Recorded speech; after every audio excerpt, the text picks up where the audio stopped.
When did I start? I started in 1985. That's when I really got a lathe and really started turning. I'd had a lathe for about 30 years that I'd carried with me, never used it except one time. And then a friend of ours gave us a book that was about the Jacobson collection. And that really gave me a lot of inspiration about what some of the other people in the United States were doing with wood turning. And first thing you do is you go out and get a piece of firewood and see what you can make with it. And I found out right quick I didn't know very much.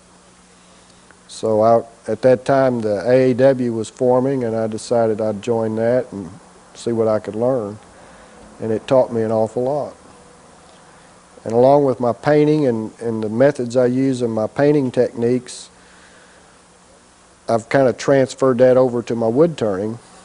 And one day I was doing an illustration for Anheuser-Busch, and it had a flower in the background, and this little flower bud just kept catching my eye, and I kept saying, why don't I do a bowl that's carved with the top of it and do something with a piece of turned wood. So I did, and it was crude, and I found out I didn't know very much. So I just started turning shapes, and I'd go to workshops, and I'd turn shapes, and I'd turn bowls. I'd do anything I could do to just turn. I wasn't trying to design or I was trying to learn technique.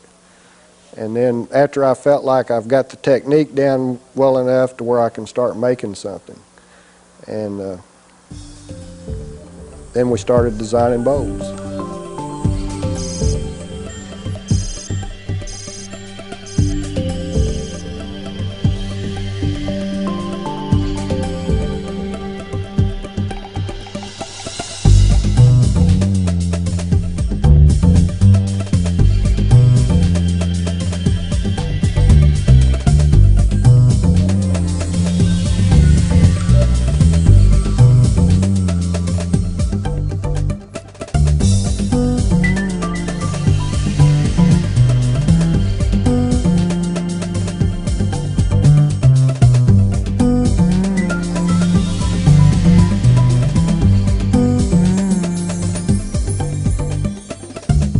I walked out to go shut the gate one day, and the coneflowers were in full bloom here, and they were just absolutely gorgeous. And it just like it tripped me right there and said, look, here I am, do me.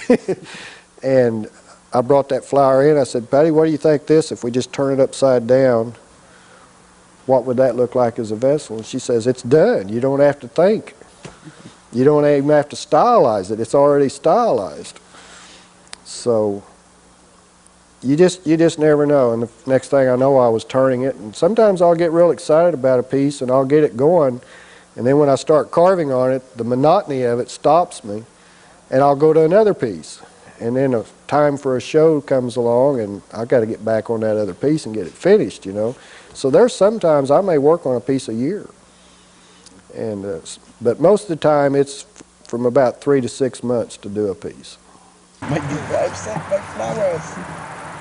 There's a coneflower that's similar to that one design that I showed you.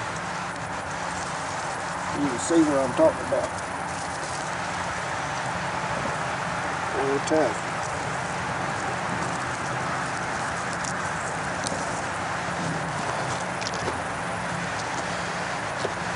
But the one that I had chosen, what I'd chosen was, these were more up like this. And we're going to let the vessel set here, and as you can see, these little spines, it's green down inside on the base, and then they're green as they come out, but then they turn to orange and then a burnt brown on the end. So when I do this piece, it's going to be carved naturally here, and we're going to bleach and dye this green, and then the toothpicks will be dyed green and airbrushed with a yellow and a orange and a burnt brown on them. And then each one will be hand inset. So we're kind of looking forward to working with this piece. It's going to be a lot different than anything we've done, but we're trying to let the flower influence it. What I'm going to do is kind of look at this as a vessel and do kind of what I call a doodle or a rough sketch of it, and This is kind of what I go by, and most of the time I do this just to be able to remember what I've done, because I get so many ideas when I'm driving down the road or visiting with somebody or going to a show. I decided I don't want these pedals sticking straight out, so I'm going to do something else with them here. So we're going to point them down, and they're kind of irregular. Mother Nature is very asymmetric, so we're going to be asymmetric like she is. And then we got all these spines sticking out on this thing. And so when we get done here, we've got the flower drawn more or less the way it grows, but after studying it a little bit, I feel like maybe it ought to be turned upside down for a vessel. So we'll turn it over like this, and eliminate the stem, and then the foot of the vessel will be down here. So once I get that established, I put that in a notebook, and I'll keep it for several years. Sometimes I get so hyped up about doing one, I'll go ahead and start on it. But I keep a notebook full of these sketches so that I can remember what I've come up with. And some rainy day when I don't have anything to do, I can go down there and say, wow, there's a good idea. So what I got to think about now is how I'm going to turn this on the lathe. So the first thing I try to do is look like, okay, what happens when I cut this bowl in half and see the silhouette? So what I'm going to have to do is turn a shape that looks kind of like this.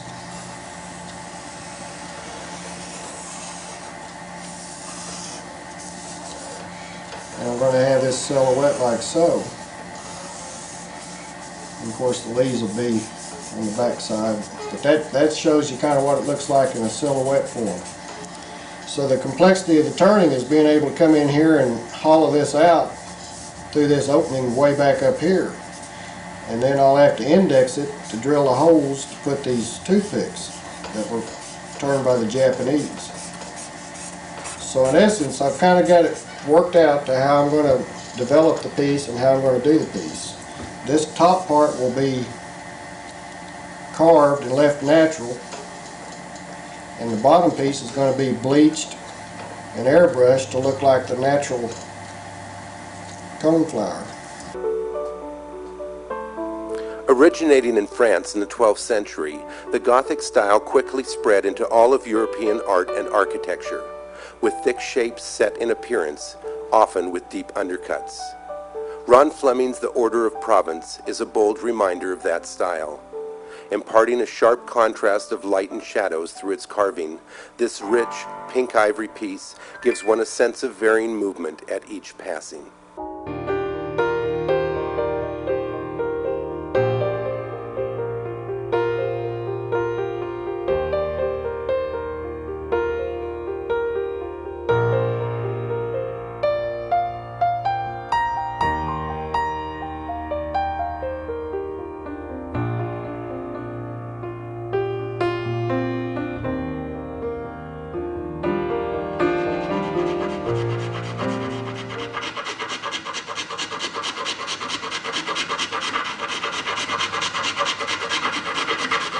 And I'll use these riflers on the outside going down in here too.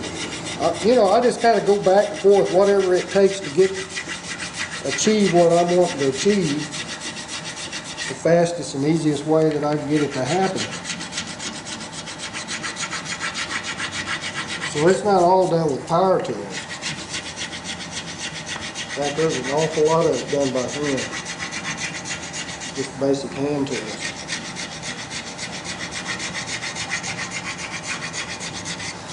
But I like to really press these leaves in behind one another as much as I can. And when you got this many leaves laying on top of one another, each one of them, like there's 1, 2, 3, 4 leaves here laying on top of each other. Well, that's why I had to have much thickness one. Some of those places it's only like an 1/8 inch thick. So this one will probably have 150 to 175 hours, and then when I get it done, I'll give it to Patty, and then she'll sand on it for a month. 8 hours a day. Sanding? And she'll take it, I'll sand it to 100 grit. She'll start at 100 grit and go to 400 grit. So she's got to go around it about 4 times and get all the flaws out of it. I try to get as much as I can, but if I had to totally do one myself from scratch, I wouldn't get 5 or 6 pieces a year made.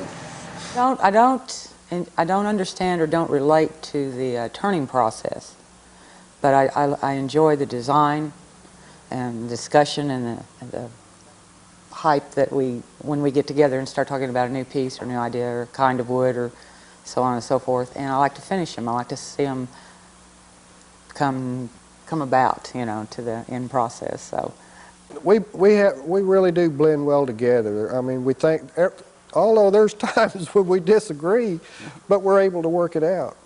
And in the studio days, we always had what we call a brainstorming session. We'd go in a conference room and get 2 or 3 artists, and we'd sit down and work out several ideas, and then go back to your drawing boards and do it. And we do the same thing here. She'll do sketches, and I'll do sketches, and we'll look at them and contemplate them and try to figure out if we can produce it. my favorite thing, though, is I have an idea of something, and sometimes I can be swayed, and we'll talk it out. And sometimes I really have an idea about how that should be, and he fights me, and I fight back, and we get into this thing, and he says, I can't do that. And I say, yeah, you can. You know, and we'll go through this for about half a day, and then pretty soon I'll go down, he'll just be grinning. And say, I did it. You know, I'll stew about it sometimes a week, 2 weeks, and then I'll think, maybe I can figure out a way to do that, because that is a pretty good idea, you know. And like she says, she'll come down there and see me doing this, and I'm grinning from ear to ear and say, well, I guess I decided your way was a pretty good way to do it. There's several things happens. Usually that's when I try to come up with a name for them. And they kind of tell me, you know, I mean, that sounds crazy, but it happens. And I like the sense of seeing them finished and knowing that, and every time I'm doing something I think, I don't want to do that, it won't work, I've got to take that, and I'll think, no, this is going to somebody, it's going to be in someone's home or someone's office, or they're going to really enjoy it, and so that kind of spurs me on to take that extra time. So, and when I get done, then I know the piece is done, and it's really a sense of accomplishment.